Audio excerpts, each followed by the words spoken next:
Last time we looked at the cantos of the sun, which is the canto of arithmetic, and so and we discussed actually the variety of philosophical strains, theological and philosophical ideas that compose Dante's circle of knowledge, this encyclopedic compass of what's worth knowing.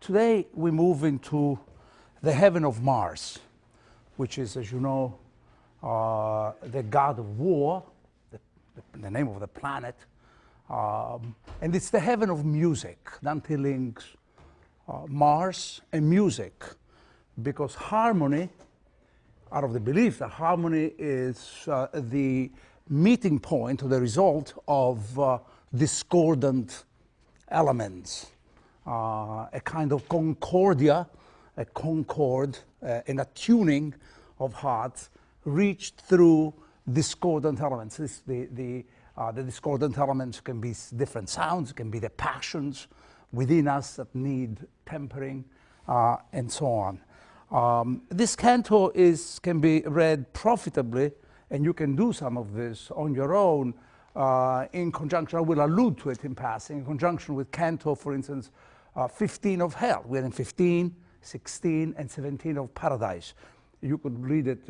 15 is the encounter with Dante's own ancestor, Xvii, and so inevitably the reference to Brunetto Latini literally imposes itself on us. It compels us. We are compelled to draw parallels and see differences between the two ancestors who make different claims on this descendant, intellectual and dynastic descendant, who is Dante himself. You could also look at it from many other points of view. The point of view, for instance, of the other references to war and the kind of the clashing sounds throughout Inferno that Dante produces. If I were to give a title to my remarks today, which I really don't, because I think it's the variety of suggestions coming from a canto takes over the desire to be too schematic and thematic. But if I were to give a title today, I think it's really very encompassing. I would call it Self and History. These seem to be the most, the strongest questions that Dante raises. They are not either terms, a question of self and history. The relationship between the two may be new to us here, but we certainly have been talking about history before.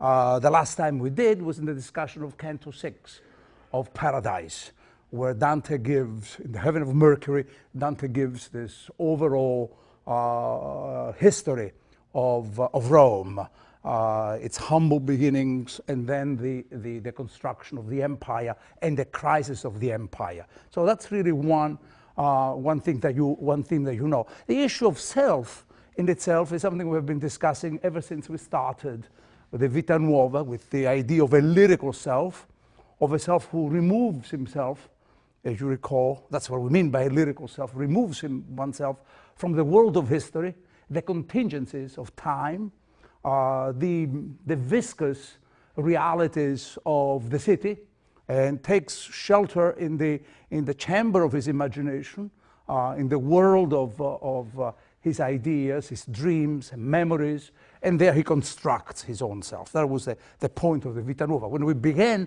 reading the Divine Comedy, I insisted on the autobiographical focus with which at least the Divine Comedy begins. This is his story, this is his unique experience, the pilgrim's own, Dante's own unique experience, and that seems to have come to an end with Purgatorio 30, when finally the novel of the self is sealed, as you remember, with the mentioning of the name Dante.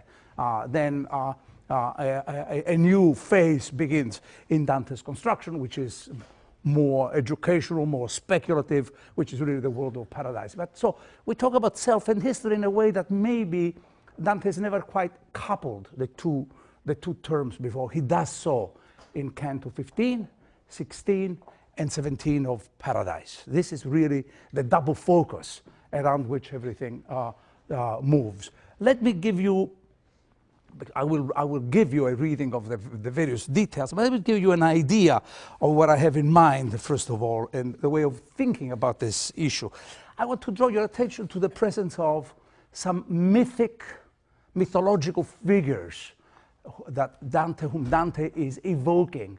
And they're very different among themselves, but they're all, it's a way of reflecting on Dante's own idea of selfhood, Dante's own relationship to an ancestor, his own private history, who in turn has had a very complex and for Dante ennobling relationship to history. He is a crusader. He fought in the Second Crusade of 1149 under the Emperor Conrad. He is proud of this belonging to the crusader, to fight as a crusader. So it's a version of the relationship one has, or thinks one has with history, both Cacciaguida's and Dante's own relationship to his grandfather. But let me tell you, first of all, these mythic figures, and then we'll talk about them. Dante is beginning with Canto 15. I will just remark in passing. I will leave it to you to do more diligently than we could do it here. The presence of musical metaphors, which is not surprising in the heaven of music. Gracious will, into which, this is the beginning of Canto 15, rightly breathing love always resolves itself, as does cupidity into an ill will, imposed silence on that sweet lyre. This is the soul becomes a kind of musical instrument, a sweet lyre, and still the sacred strings which the right hand of heaven tightens and relaxes, and so on. And then this, and the gem, at one point, this is line 20, and the gem did not leave its ribbon, but ran across by the radial strip it seemed fire behind alabaster. With such affection did Anchises' shade reached out, if we may trust our greatest muse, when in Elysium he knew his son. And then in Latin, a quotation, O sanguis meus, O super infusa gratia Dei, sic ut tibi cum bis unquam celi janua reclusa. To whom has this privilege ever been given of having the gates of heaven open to him twice? That's the light spoke thus. So this is the first mythical reference. We are really, we could just say, well, Dante, of course, at the very beginning of Inferno, makes a reference to Paul and Aeneas, disavowing any strict connection with them. You remember when he resists the call to this huge, risky enterprise of going through hell that comes to him from Virgil. He says, I'm not Aeneas, I'm not Paul. Why should I do what you are calling me to perform? And Aeneas is the one who had visited Hades to meet the shade of his father, Anchises, now recalled here. And of course, Paul is the one who had been taken, wrapped to the third heaven, meaning a third mode of vision that allowed him to and kept quiet about it, to see God face to face. But Anchises, the encounter between Anchises and Aeneas here stands for a sort of relationship of Aeneas that Aeneas has with history. Aeneas goes to Hades in order to find out what the purposes are for his journeying from Troy toward an unknown land. And he discovers it. So it's a way of Anchises discovers that he, from his own father, the presage, the prophetic, if you wish, announcement of what it is for him to be part of history. Somehow, a definition of self, that's what you find with Anchises, and the Aeneid can be understood as that. The sense that how does one belong in history, and one belongs in history as part of a providential pattern, as the idea that this was a destined empire that he, Anchises, had to found, and a new history would start, so that he confirms his attachment to the dead father, and yet he starts now as the point of beginning for a new history. This is one way of understanding an epic, the epic account, a myth of one's own self belonging in the world of history. This is mythical. We move on, and it's really a bit sort of a reversal of this. I will come back into Canto 16, Dante gives a chronicle of the city of Florence. That is to say, first of all, he's making problematical to us the idea of where are we to understand this as self. Yeah, it's not clear what we have to understand this as self. In the Vita Nuova, the self is this nexus of memories, fantasies, and the will to write poetry. And in that sense, the text constitutes oneself into a self. I am a self, I'm the author of this text. This becomes a point of reference. And this is what I am. The image and portrait that I give of myself gives you an idea of who I am. It doubles me, it perpetuates me, it's a poetic version of self. But we don't know yet what are we to take as a self. Anchises has a different understanding of himself. I am who I am only because I belong to a larger pattern of history. And this larger pattern of history is going to be me as a founder of a new way of looking at the world, the founder of Rome, and he gets the message from his own father. In Canto 16, and I will not go into this because I'm pursuing the theme of the mythic references, Dante goes on really thinking about writing a chronicle, as I was saying, of the city of Florence. Florence is famous for its chroniclers that begin in the Middle Ages.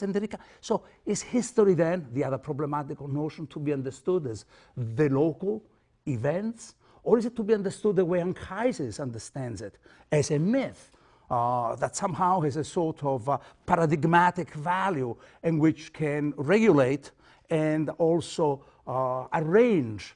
We can go on arranging our lives according to the demands of that myth. Dante would not answer this question directly here, but he does talk about all the Florentine families and talks about them in an elegiac manner. That is to say, they're all decayed. They're all finished and extinct. So whatever value this history may have, it's an elegiac commemoration of the past. Cacciaguida, by the way, is very elated at the idea that the son, the grandson, the descendant, wants to find out about the past. We move then into Canto 17, where I think we find something about this whole issue about history and the self. It begins in a peculiar manner. Look at the beginning of Canto 17. The reference is really, it's a long periphrastic.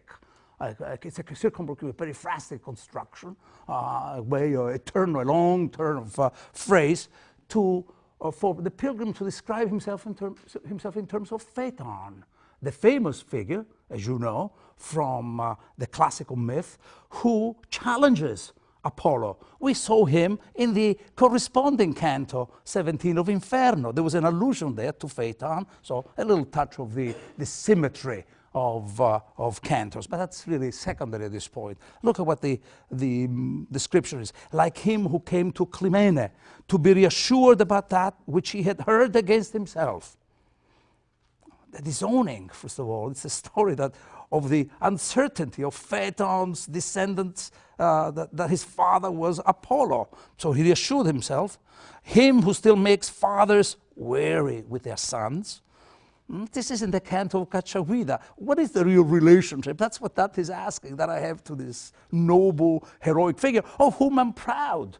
But what is the actual relationship that joins me to them? Such was I, and such I was perceived to be, both by Beatrice and by the holy lamp that had changed its place for me before. So he's happy that he seems to reaffirm this genealogical line. So history now becomes no longer a chronicle, becomes now a genealogy. Can we establish some certainties that we belong into a genealogical line? Can that really account for us and for who we are? So this is the issue that Dante is raising. The figure of Phaeton is a tragic figure because it introduces the possibility of, and Dante says that that's what makes fathers and weary of their sons all the time, the idea that the son wants to outdo the father, wants to go beyond the fathers, and the idea of tragic transgression that can exist and therefore breach that line of continuity in the generations, across the generations. That's one of the myths. The other one is much more tragic than before. Canto 17, as you know, goes on discussing among other things, let me read the passage. I think Dante says it much more sparingly, that is to say, without, to my despair, says it much better than anybody else can. Contingency, this is line 36. Contingency, which does not extend beyond the volume of the material world, is all depicted in the eternal vision. You see, this is another way, still another way of understanding history, that there is a contingency, that the world of contingency can be subsumed within a larger transcendent paradigm that seems to be the order of necessity. The contingent world is linked to the volume where all things are present in the eternal vision, yet does not thence derive necessity any more than does a ship that drops. Is there some autonomy to contingency, or things determined by the order of necessity downstream from the eyes in which it is mirrored? From thence, as sweet harmony, last time I mentioned it, musical language, musical lexicon, abounds here, comes from an organ to the ear, comes to my sight the time that is in store for thee. I enjoy very much the implicit connection between time and music. Music becoming the metaphor that makes audible time itself. Time is constitutive of music, of course, but it really makes it, it's an acoustic translation of the silent arrow of time. And now this is the third mythological referent, Anchises, the tragic story, Anchises, who recognizes himself in the history and in the break, in the continuity with his father and in the break with Troy, from his father, from Troy, and the beginning of a new, let's say, history.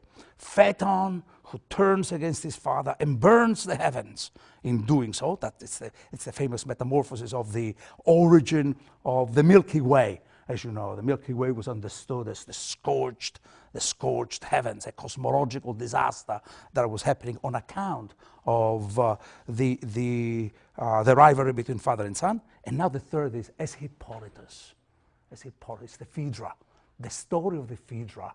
And I have to tell you this, as Hippolytus was driven from Athens on account of his cruel and perfidious stepmother, so must thou be driven from Florence. This is Cacciavida, who announces the exile as the fatality that is hovering over Dante and for which he has to prepare himself. And exile, we see what it implies also, a sort of necessary detachment from one's family, one's country, one's all the possible lines that tend to join us and limit us too. So Dante's not quite Anchises. He's not out to establish an empire. He's not like the Phaeton. He does not want to overdo, at least literally, the father. And now let's see who is Hippolytus. As Hippolytus was driven from Athens on account of his cruel and perfidious stepmother, Phaedra, so must thou be driven from Florence. This is determined, nay, is already contrived. Look at the difference between determined and contrived, and the conjunction between the order of the eternal destinies and the contrivance, the order of contingency, the maneuvers, infernal maneuvers against the pilgrim, and will soon be accomplished by him who meditates it in the place where Christ is bought and sold all day. The blame in the common cry shall follow the injured side, as always, but the vengeance shall be testimony to the truth that dispenses it. Thou, that's the announcement of the exile, thou shalt leave everything loved most dearly. And this is the shaft which the bow of exile shoots first. Thou shalt prove how salt is the taste of another man's bread, and how hard is the way up and down another man's salary, another man's stairs. Excuse me, here there is a terrible mistake that St. Clair makes, because Dante is very careful. Line 60, he writes, Margaret, he writes, lo scendere e il salir per l'altrui scale, which means going down and up. And your translator, my translator here, has it the other way around, because he's following a logic which is all, we would call it naturalistic logic. You know, you go to the palace of the duke, you go up, you climb the stairs, and then you come down after you have been begging for some charity, and then you have taken your morsel of bread and you can go down. But that's not what Dante says. He says you first go down and then you go up. And I hesitate to gloss it for you because I think it's a little bit clear that what kind of thing he means, that for him to go up was really a descent. Was lowering himself. It's a little bit of, if you wish, it would seem to be a descent into pride, into humility, but at the same time, because he's reversing the natural order, the ordinary order of the action, it's really an ascent into pride. You know, for me to go up here is, it's like going down. I'm really degrading myself. So, but it's a very interesting line, acknowledgement of a sense of gratitude, a sense of the spiritual ascent being inevitably first a descent into the self and then becoming an ascent. So it's really, it turns the whole thing around. Goes up and down, another man stairs, and that which shall weigh heaviest on thy shoulder is the wicked and senseless company with which thou shalt fall into that valley, which shall become wholly ungrateful, quite mad and furious against thee. So the story of Hippolytus is the story of the stepmother, to go back to this idea of self. It's the story of a stepmother who is trying to seduce Hippolytus. She's married to Theseus, and he runs away. So the family becoming the destructive, the form of the destructive desires within that family, forces him to go away, run away, and dies. And so you wonder why Dante is taking on and thinking of this tragic figure to compare himself to. As he said, exile had this potentially destructive and tragic consequences that happened to Hippolytus. At any rate, we have three great images by which Dante is thinking about what is the self, and how is the self to be determined? How does the self enter the world of history? What examples did he give? Can we talk about any of the examples in the past? I think that this is really the extraordinary, the burden actually of a text that I have been talking about in the past, and it's the Confessions of St. Augustine. That text is about the question of how the self is related to history. And Dante disagrees with Augustine. For Augustine, the self is one that takes refuge in the interiority of oneself and goes on then with the time of the conversion, he can now rejoin history, and that is to Dante clearly a way of entering history. The other motif that you can have is the motif of, the other model you have is the model of Cacciaguida, who goes on to a self-sacrifice of himself for the benefit of a larger cause, the cause of the Christian crusade in Jerusalem. Then there is the Aeneid that represents the idea of how the self enters the world of history. It's political activity, and Dante really sort of rejects all of them. This prophecy of exile, with which Canto 17 ends, gives an entirely different twist to the self's relationship to history. Inevitably, I will belong in history. There is no other way, Dante says, for the self to exist, if not by measuring oneself with the pressures of historical realities, but my own relationship to it is not that of belonging as Aeneas does into the world of history, with feeling that that the political world is going to be my way out of this maze. It's not going to be the one like Phaeton, and it's not going to be the one represented by Hippolytus. It's the exilic self. An idea of a self is in utter dislocation from the world of history. But then, how are we to understand this dislocation? Is dislocation a way of actually removing oneself altogether, or just saying that I'm out of place, just saying that I'm out of time, and somehow I have a relationship to history which is maybe polemical, maybe arguably constructive? And if so, what is the way? I think that we have to reread now the three cantos in some details, and we come up with an answer. You see then what the issues here are. Let me start with Canto 15 and see what Dante is specifically doing above and beyond this this overall pattern that he's putting forth in the various cantos. You will see how in Canto 15 let's go back to Canto 15, and you will see that the relationship to Cacciaguida is also played etymologically. How often Dante is punning with the metaphor of wings. In Italian, it's ali, alighieri, aliger. That was the name, the bearers of wings. So for instance, line 52, I speak of thee, thanks to her who clad thee with wings for the lofty flight. Or a little later on line 70, I turned to Beatrice, and she heard before I spoke and smiled to me, a sign that made the wings grow on my will. And later, line 80, many times. He stops after the third time. For this reason, that it's plain to you, are not equally feathered in their wings, etc. The first thing that they do, though, with the exchange, in the encounter with Cacciaguida, is focus on the city of Florence of old, an evocation of the golden age, a certain golden age, a kind of utopian construction.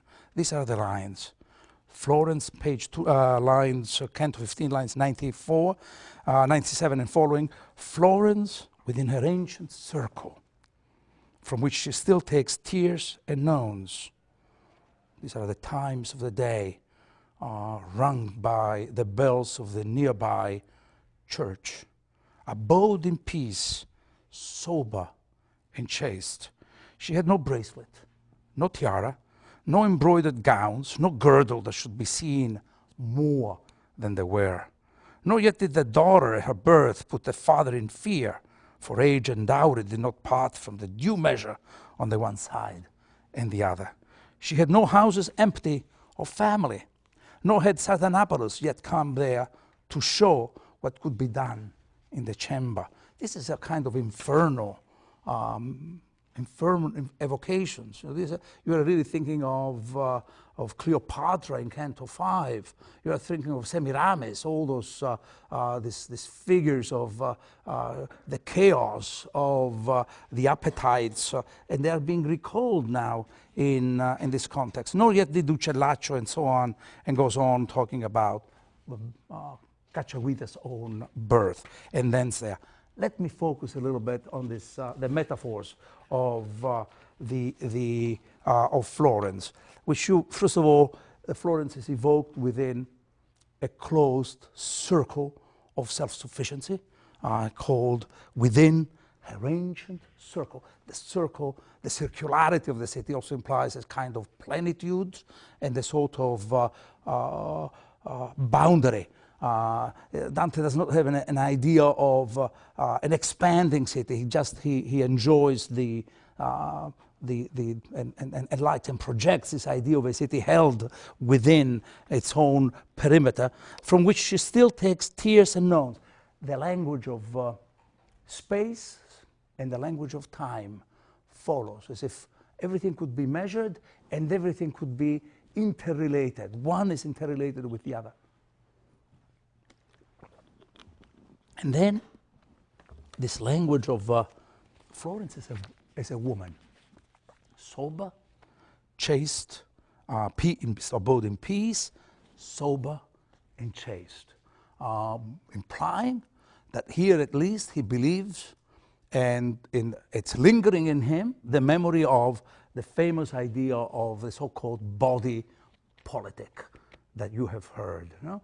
The idea of the organic structure of the city as made of interdependent parts, just as space and time indicate the interdependent coordinates within which the life of the city can be recalled. And then this is followed in turn by a sequence of anaphoras, all in the negatives. She had no bracelet, no tiara. This is the city, dressed like a woman.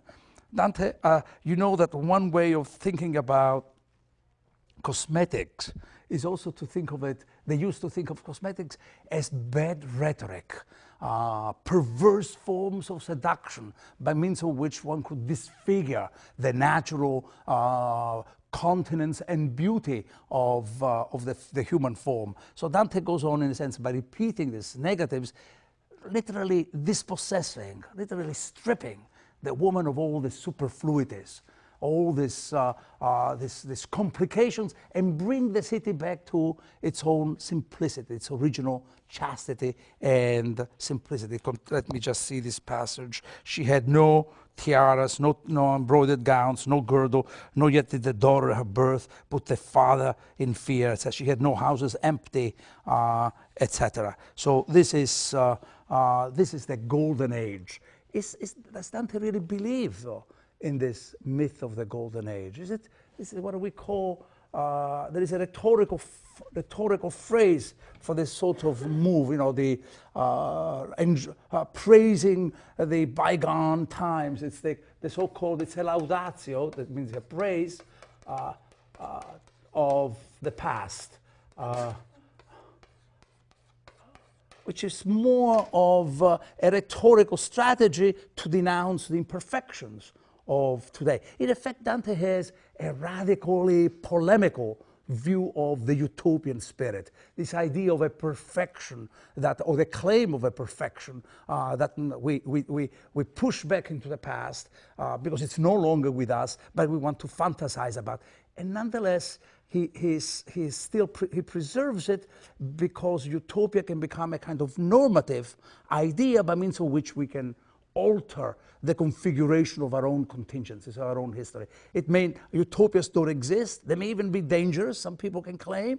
A lot of interesting figures in the history of ideas claim that utopias are dangerous constructions because they foment illusions about who we are, and yet they become for Dante necessary because we, in the light of those ideas, we can go on altering what we perceive as the degradations of our own times.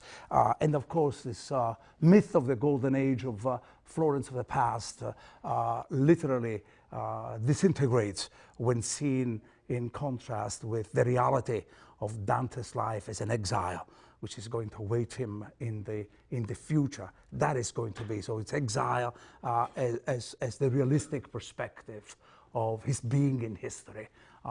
And he makes a virtue of it. It's not a suffering, as we're going to see. Let me just continue with my thought. He doesn't see that as a punishment. It induces suffering, but it becomes a virtue, and we shall see why it becomes a virtue, and in effect it will become a paradigm in which we can all recognize ourselves. In Canto 16, this myth of, there's also this golden age of Florence with this allusion that it abode in peace, it lived in peace. Whenever I hear the language of peace, I do overhear the echo of Jerusalem, you know, the peace, the city of peace, right? And that what makes that interesting. So it's a typology of another city, the golden, the great time, the golden age of the past is a kind of what the prophets would always recall as the peace time of Jerusalem that that the Jews themselves had lost and kept on commemorating in their history. What makes this conjunction very strong is that, to me, is that in Canto 16, Dante goes on, first of all, talking about this at the Chronicles. What is a chronicle? How does the chronicle change history? The chronicle reduces, there are it's a mode of historiography, a different mode of historiography. The place where you can find these modalities of history is really Boethius, who writes The Consolation of Philosophy, at the center of which he figures the Wheel of Fortune. Okay, you remember the Wheel of Fortune? There's this blindfolded woman who revolves, who rotates this wheel, and which means that we who are always on the shifty curve of the wheel will be up and down, right? So that a kind of historiography that derives from this Boethian insight is that of writing the lives of families that ascend and descend. And note the other mode of historiography, which would be the historiography of the fall of empires, for instance, what Augustine. So there are two historiographic models. The one that you available in the City of God, where we are really told about the fall of the Persian Empire, the fall of the Roman Empire, you know, in a few pages, kind of Gibbons sort of, Gibbons does it in a much more detailed way, but this is really the idea. On the other hand, Dante goes to another historiographic model, which is that of chronicle. The idea that history is reducible to the events, the local events and circumstances of one's own life. He recalls all the families to the joy of the grandfather, who is, you know, you can understand the pleasure of memory. You know, he shuttles back and forth between, in memory, between one item and the other, recalling everything. And Dante soon discovers that he does not quite belong, that kind of history does not really account for who he is and who he wants to be above all. And that somehow his definition of self will depend on a certain idea of the future and not of the past. I am trying to go back and to this idea of who the self is and what is history and how are we to understand history. But here, to continue with the notion of Jerusalem, which I bracketed a little bit and gave you a little digression on history, Dante goes on talking about a language.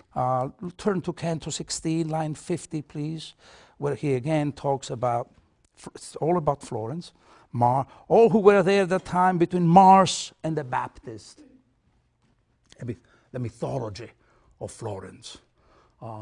Cities, not only do you recount stories of families, you have to recount stories of the predominant, the sovereignty of mythologies that control our own self-understanding. We tend to understand ourselves in the light of presiding myths, of imaginative myths above us. So there's Mars, who was the god of Florence before the Baptist, John the Baptist replaced him. So this is the account about the shifting mythology of the city. Mars and Baptist, able to bear arms, was a fifth of the number now living. Look, this is really an accounting, a chronicler's precision and accounting of Florentine local history. The number of now living, but the citizenship, which is now mixed with Ciampi, Certaldo, and Figline, and so on. That language of mixture, which later becomes confusion. Dante will call it a confusion when he has to give a diagnosis at the top of page, line 67. Dante has to give goes into a diagnosis of the crisis of the city, the mixture of peoples, where was ever the beginning of the city's ills, as food in excess is of the bodies. Once again, the connection between, he's talking about the malaise of the city, but the connection between body and city. Cities grow and decay and get sick because of what he calls the confusion. First of all, he called the mixture. And confusio is the other name for Babylon. When you had to etymologize Babylon into the Romance languages and in Italian or in English, it's confusion. So that the two myths of the city that Dante has in mind is Jerusalem for Florence and then Babylon for Florence of today. The two myths of the cities, of the two cities, are not antithetical. They are both possible within the same body politic. Okay? Florence can look like Jerusalem, or it can look like Babylon, according to the way the moral life of the city is lived out. So this is something that Dante will preserve, but it really implies that the city, the political world, is one which one has to shape all the time. That you cannot, there is no definite metaphor or emblem to define a particular city. A city can change its very identity. It can become like, can be like Jerusalem, as it was in the old, or it can be like Babylon now. The city involves us. We are involved in the city's history in the way of making it according to our own aspirations, our own ideas. We share in the shaping and construction of the city. This is no longer the perspective of the chronicler, it's the perspective of Dante's the poet. So it's a critique of the inadequacy of the chronicler's view of what history could be. And now we go back to Canto 17, where once again, and I'm going to, I will not go, well, you remember it comes to Phaeton and the rivalry with the father. Dante is saying, if I don't belong to the city, and city and families go on decaying and disappearing, what is the true relationship that I have to this man who actually is directing me and unveiling for me that which the future, that which I have to expect from the future? So these are the kind of questions that he is very carefully raising. We go back to the famous description of the Dante's exile, where we did describe, yeah, thou shalt leave everything loved most dearly, lines 55, loved most dearly, and this is the shaft which the bow of exile shoot first. The condition, the harshness of exile could not be crystallized in sharpest terms. The severance, the separation of self from family as apparently as a punishment at this point. Thou shalt prove how salt is the taste of another man's bread. There are those who think that here Dante is finding a little bit of mildly comical relief in remembering the fact that in Florence they do not use salt in their bread, but anywhere else around here we have a frequent flyer to Italy who knows very well this little history. But I don't think that it's all that comical. I think it's the bread. It's the most sacramental of foods, right? That he's talking about. And then we shall see how he picks up the idea of the bread in a moment. It's just not a metaphor there. And how hard is the way down and up another man's stairs. And that which shall weigh heaviest on thy shoulder is the wicked and senseless company. The word picks up the metaphor of the bread, because company means, and that which simply means the sharing of bread with others. So bread truly sacramental in the sense that it joins and brings about the unity of the body politic. What Dante is saying is that it's a reflection on his own life, a literal reflection on his own life. He went into exile, as you know, in the year 1302, and for a number of years he went on, at least 2-3 years, plotting along the side of his other fellow exiles, the return to Florence and the destruction of the enemies who had banished them.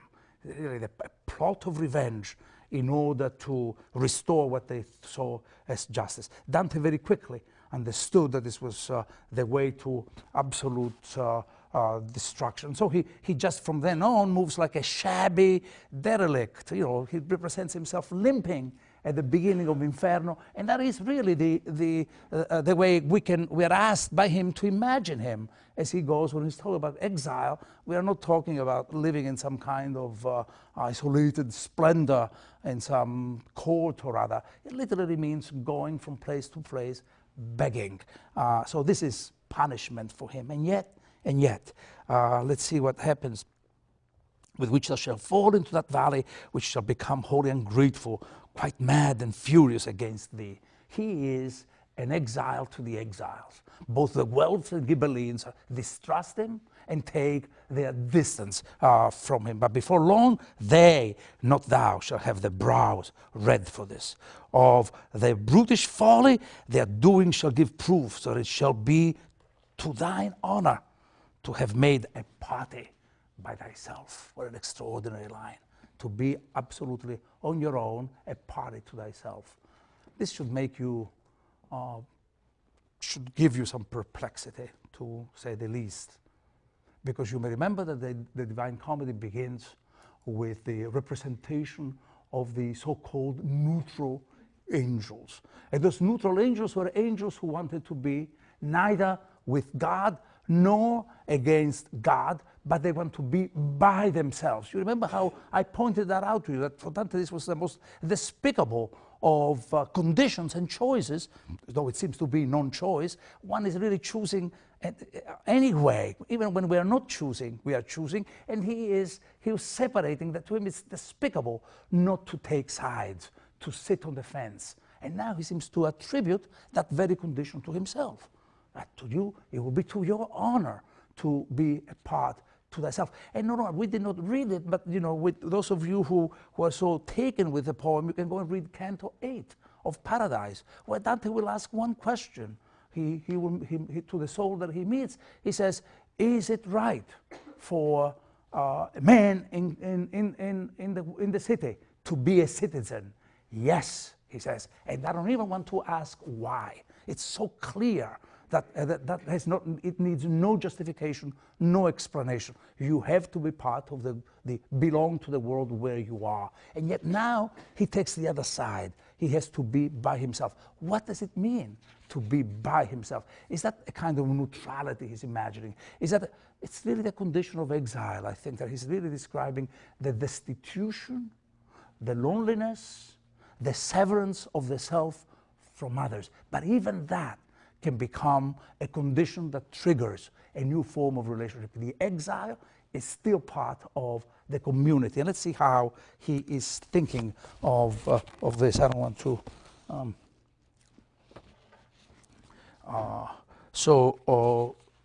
this is now the specific prophecy of what's in store for the exile. And I think it retrieves, in this sense I mean that Dante is bringing about a transformation of the idea of exile from what seemed to be a punishment into a virtue. There is such a thing as a virtue of exile. The language with which Dante presents the world to come for him, the future. This is his future, it's not the past. History then is understood as, above all, futurity. We are here oriented to the future. The only real time that we don't have it yet, but we can, it's the time of one's projects. It's the time in which one can really define oneself. I'm not really my past, so I have some contact with the past, my memories, and my memories can tell me where I'm going, but then a catastrophe occurs. The need to sever yourself from anything that you know most and you love most dearly, family, city, loyalties, your habits, your bread, all of these details that here are given. And this is what he finds, thy first refuge, an inn. The inn, as of those of you who read, it's an interesting metaphor in medieval literature. Those of you who read Chaucer, is anybody here who reads Chaucer?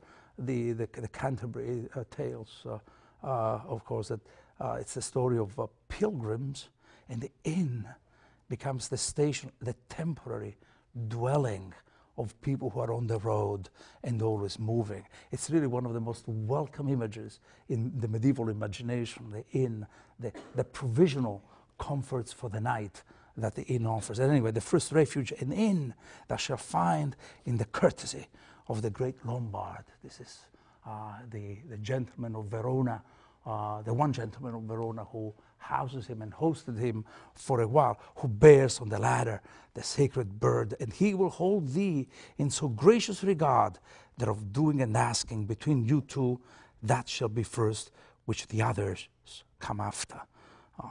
With him thou shalt see one where his birth so took the impress of this mighty star that his deeds will be renowned. That people have not yet taken note of him because of his youth, for these wheels have circled about him only 9 years. But before the Gascon deceives the noble Henry, sparks of his heroism shall appear in his disregard, with both of wealth and toil, and his munificence shall yet be known, so that his enemies cannot keep silence about it. Look to him and to his benefits. Through him there shall be altered fortune for many, rich changing state with beggars, and thou shalt bear this written in thy mind about him, and shall not tell it. And he told things which shall be incredible to those that witness them. Then he added, Son, these are the glosses on what I was told thee in Inferno 15, of course, remember, where Brunetto says, this is the prophecy of your future exile, but it will be glossed for you by somebody else. He doesn't even mention it. Dante goes on thinking that it's going to be Beatrice. It turns out to be his father, his ancestor. These are the snares that are hid behind the few revolving years. Yet I would not have thee envious of thy fellow citizens, for thy life shall far outlast the punishment of the perfidies. The exile can turn into a virtue, and the language here that accompanies this prediction is the language of the ethics of exile, that the exile brings about and needs in order to be bearable and tolerable, the hospitality. These are the courtesy, the hospitality, the language of gratitude, the giving. So it's a new ethics is going to be described from the perspective of this exilic experience of Dante. And then Dante concludes, which I think it seals what I have been saying. And I see well, my father, this is line 113 and following, 110 and following. I see well, my father, how time spurs towards me to deal me such a blow as falls most heavily on him that is most heedless. It is well, therefore, that I arm me with foresight. That's another virtue of exile. The word translates, of course, prudence. Prudence is the human counterpart of providence.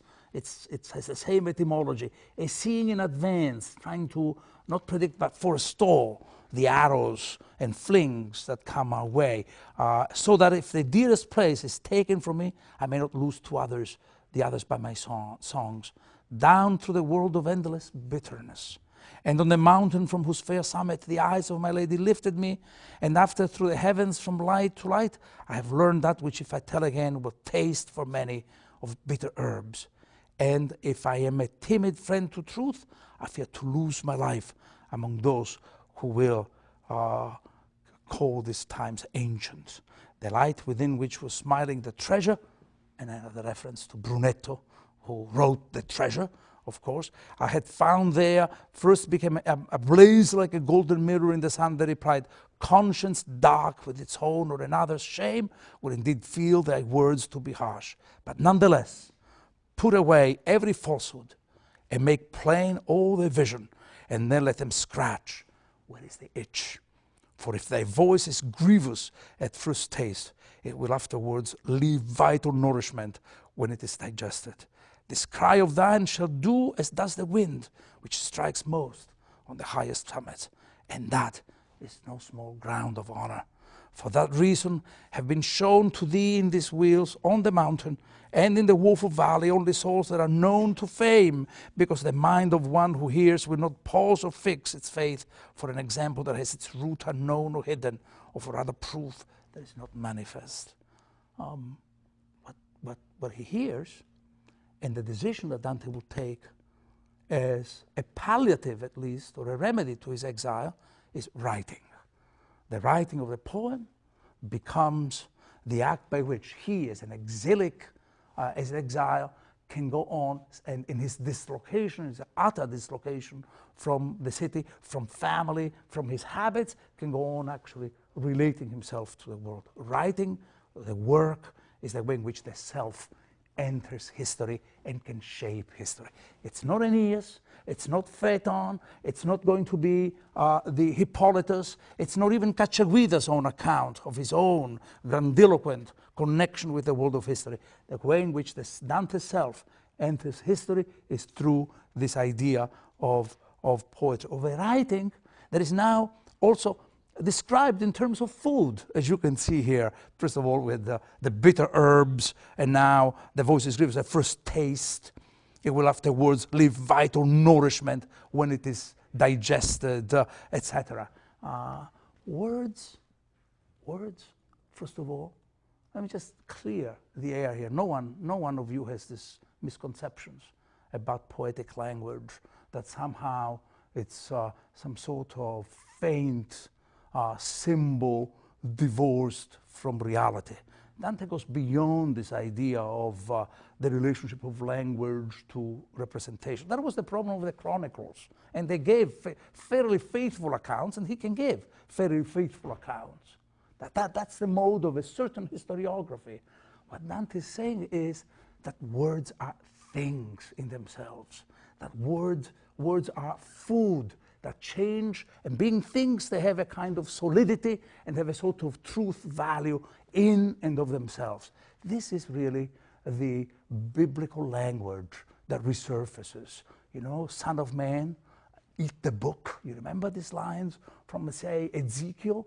This is exactly the kind of language that is returning here, and which Dante bends, this sort of language, to define himself in relationship to his future project of writing the poem, and that project of writing the poem is his way of establishing his place literally in, which is a utopian place in history. I say utopian because it doesn't have to be understood in any local sense.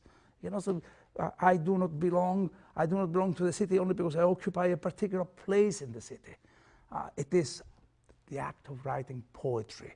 That's really what matters. What I'm referring to is also and here I am, a sort of correction, very mild correction, of the classical idea, which is also medieval, survives in medieval times, the idea that the self is decided, the value of the self is decided by the place one occupies within the economy of the city. Dante says that's not the way it works. I am the project of writing my poetry, and through poetry which is written in exile, and therefore it's a poetry of exile, I can re-enter the world of history. The world of history, accusing history and talking as a man who has been touched by the vision of what justice ought to be. So this is really the remarks that I think I can make about these cantos, 15, 16, and 17, and I welcome questions if you have any. I'm sure you do.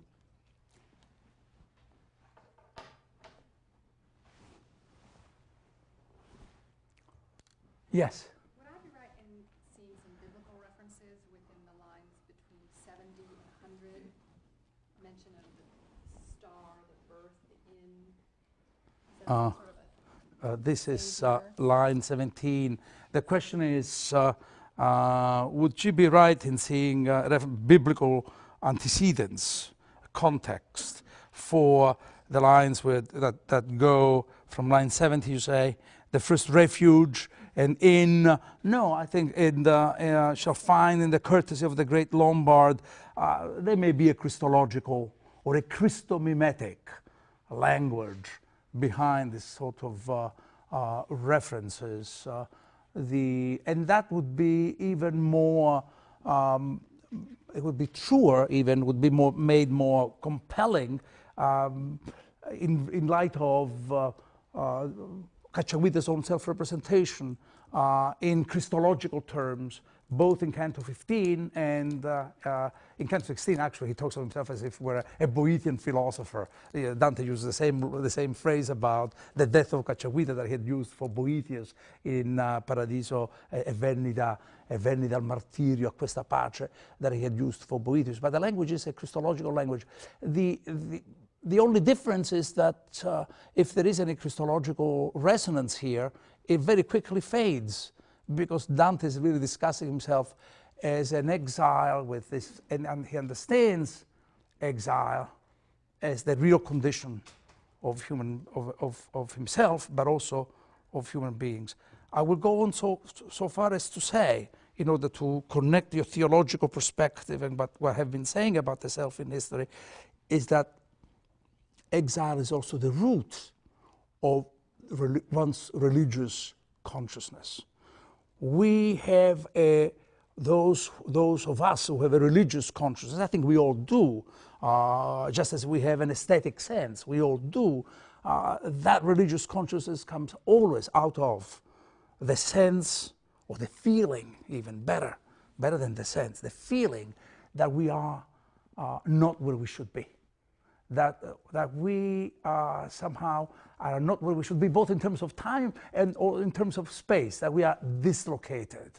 And this exile, this exilic imagination, then shapes also the theological language of Dante, and accounts for his persuasion that exile defines the human condition, and it's not just an empirical, it is his empirical experience. It relates to him, but he understands that it's really, we are all engaged in this kind of, I'll talk about this later, by the way.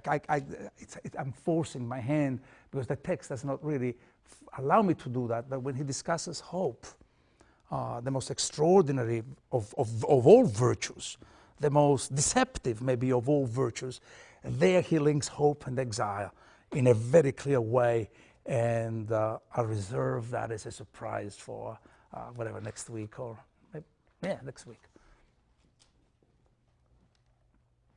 Please. Yeah, you mentioned Augustine's Confessions earlier, and talking about the different conceptions of how the self relates to the city, and you said Dante doesn't agree with Augustine.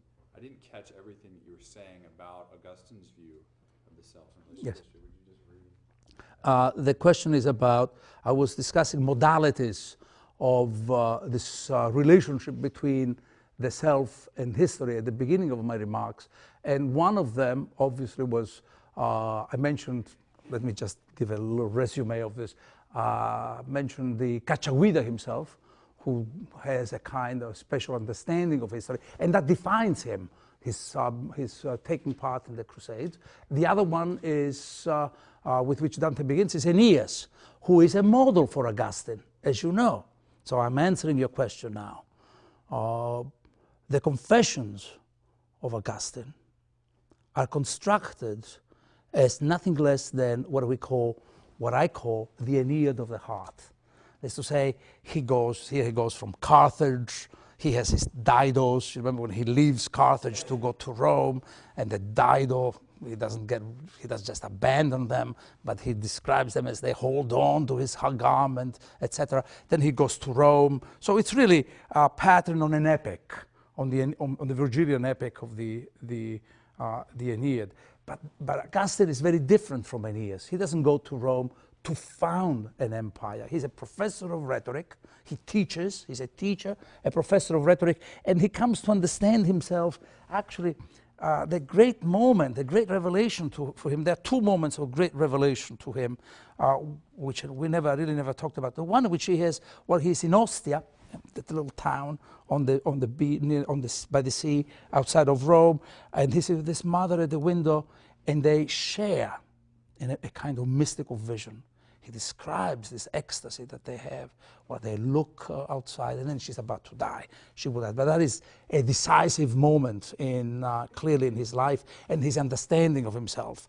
And the other one comes in the garden in Milan, when he hears voices that tell him that he understands in his own way. So it's an idea of a self which is which understands the self as a death of the old man and the birth of a new man.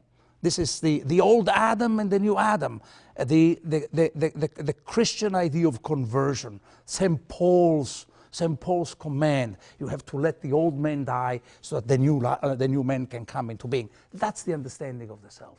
Now, Dante, of course, when I say he doesn't agree with, of course, he's not Aeneas. He did say that. He's not Paul. He did say that. There are those who say, well, he's ironic. I don't see where the irony is. He's not Aeneas, and he's not Paul. he uses them to relate, to coordinate himself to them, and now he's using a number of other mythical figures. What is one's own relationship to genealogy? What is one's own relationship to the chronicles? What is one's own relationship to mythical empires? You understand what I'm saying? The idea of self that he's going to have is not really Augustine's. It's that of the man, first of all, who can belong to the history of the world by writing the poem. And he lives and he understands the fundamental quality of the exilic experience of human beings. That's not Augustine. So that's really what I meant. No disrespect for Augustine, only a different experience.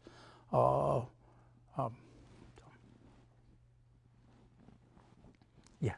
I'm still thinking about the brief reference to the Crusades that Cacciaguida makes at the end of the 15th canto, and the presence of sectarian violence. And I wonder if Dante has some idea about that connects to his idea of the empire as staving off the political violence of civil war, or what would Dante suggest as a solution? Because we saw St. Francis last week, who spoke peacefully with the Sultan but failed.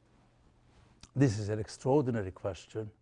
And the question is, by the way, how do I explain Cacciaguida's reference to the Crusade, very brief reference to the Crusade, and how does that connect with what we have been talking about, sectarian violence in the Canto of Dominic, for instance, in Canto 12, and whether Dante is using this as a ploy to explain, just the way he does with the violence within the city, to justify the necessity of the empire, which he does.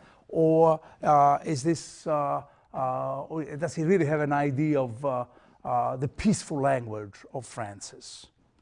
Accurate? You asked a lot of questions, and they're really, really, really, really impressive. After all, she's an Italian major. What do you expect? She better impress me, you know. You did. We'll talk more about Dante's preparing Canto 18, 19 and 20 is really about, it starts with what is a heroic life and how are we to understand the heroic life. So, and there is a reference there also to Crusades, and the question of the Crusades, the relationship of justice and Christian ideas of justice to Muslims and Hindus will come to the forefront there. So I really ask you to wait for that for next time, because however I can answer one question immediately, which is really implied by what you are saying more than asked directly. Yes, Dante is a peace poet. I would say that with full confidence, though we know Dante is so polemical, kicks shades, is angry, fights, and has always competing visions in relation to the tradition and others. But he's fundamentally, you have to establish, you would say, differences, not really renounce your differences, but actually make of differences the orchestration, the musical orchestration that is going on in cantos 15, 16, and 17. This is the heaven of music. These discordant discourses are part of a sovereign and transcendent order. But he's a peace poet, which is truly scandalous, because most poets, except for Isaiah, for instance, who is a peace poet, okay, but he's a prophet, a prophet of peace, with a vision of peace. Dante really has an Irenic vision. Most poets write about victories, about wars, about armistices or truces, epic, the epics in England or in Italy. It's all about the clashes of armies, etc. Not Dante. So that's really the direct answer I can give to your question. But then you raise another issue, which I find a little bit, I would not want to go there, but I owe it to you to give an answer. I said, well, what about the peaceful language of Francis? And that seems to be such a great idea, because heresy and schisms in the relationship between Christians and Muslims has always been one of wars. So heresy and war, schism and war So we can say that Dante seems to be so radical in renouncing war and says, look, it's possible to harmonize relationship, or at least confront her differences with using a peace language. Okay, that's. However, things are not as simple as that, and that's why I only mention it, but I will not go into that. We haven't got time for that. It's really a thought I'm a little developing, I must admit. The heresy is a question of language.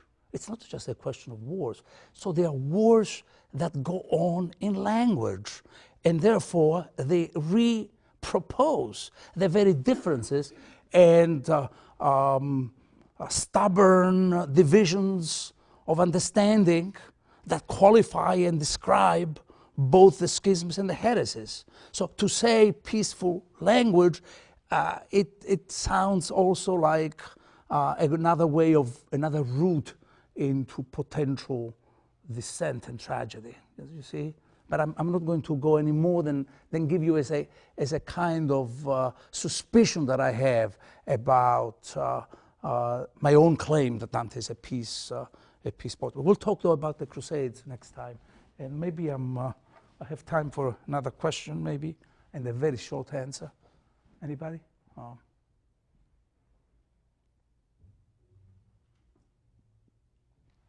See you next time.